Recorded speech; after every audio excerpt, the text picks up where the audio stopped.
তো ও বলছে হতে পারে ফায়ার ক্র্যাকার্স কেউ খেলছে টেলছে হবে, বা মিলিটারিরা অনেক টাইমে হয় না প্র্যাকটিস করে, আমরা বুঝতেই পারিনি।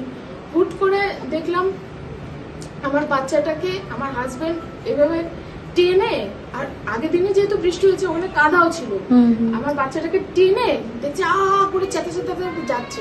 আমি না বুঝতে পারি না কি হলো, হঠাৎ কি হলো।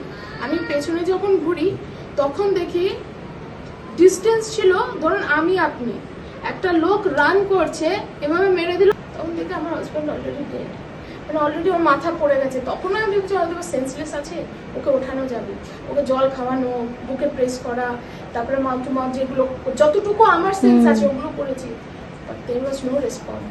আমার পরে আরেকজন ছিল, এই কি বলে এটাকে, লোকটাকে জিজ্ঞেস করছে বয়স্ক, আঙ্কেল জি আপ হিন্দু हो या মুসলিম हो, ও আঙ্কেল জি বলিয়ে, তো সবাই বলছে চুপ করে থাকো, কেউ কিছু বলবেন না, কেউ কিছু বলবেন না। ওনাকে এখানে মারলো শেষ।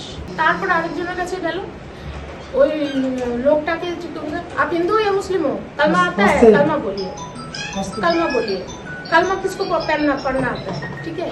মানে ওরা টার্গেটই করেছিল শুধু হিন্দুদের।